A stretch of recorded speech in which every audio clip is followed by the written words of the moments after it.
People get fairly confused as to when they're supposed to use degrees or radians on their calculator. You have a little D and you have a little G, depending on what it's set up as. Here's the too long didn't watch version. If vectors, if you have forces or velocities or something like that, if it's a physical angle, then you use degrees. If, however, it's periodic motion, that is things going in a circle or SHM, we use radians. And if that's all you want to know, then you can stop watching there if you want to. But if you want to know a little bit more, then watch on.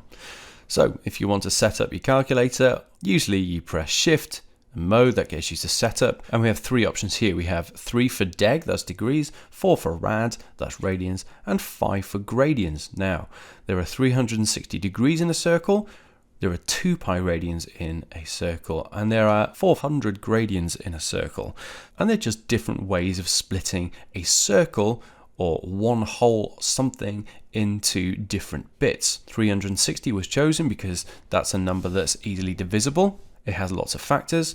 Radians we use because we have lots of equations that use 2 pi. So anything to do with 2 pi, then we say, well, let's just say that one whole cycle is 2 pi of these things that we're going to call radians, and that actually makes things a lot simpler. It's not arbitrary like degrees. Gradians, well, that was the French saying, they said, oh, we've split everything into hundreds, let's split the circles into hundreds too.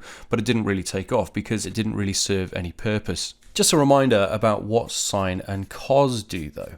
Sine and cos are effectively the same thing, it's just that one is shifted 90 degrees from the other. This is a sine wave.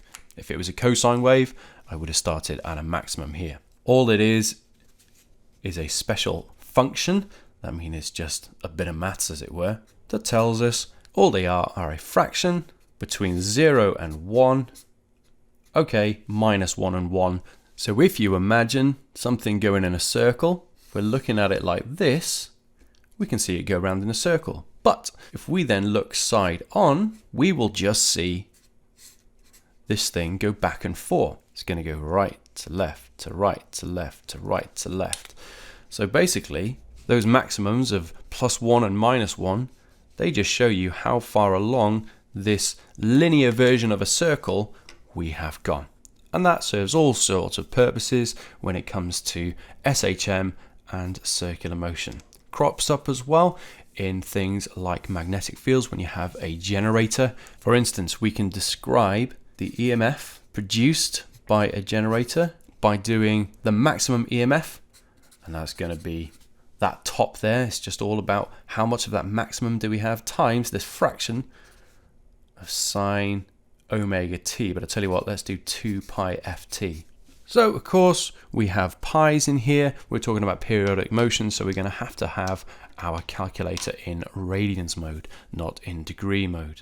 Incidentally, it's worth remembering that whatever goes on in here has no unit. Degrees and radians and gradians are not a unit.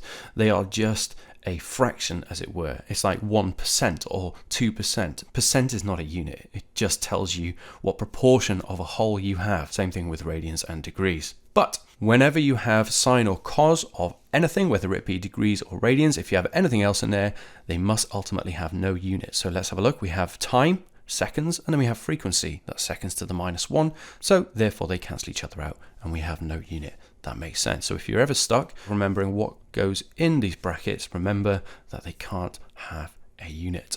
So I hope that helps. If you have any questions or suggestions on what I can do next, put them in a comment down below. If you found this helpful, please leave a like and I'll see you next time.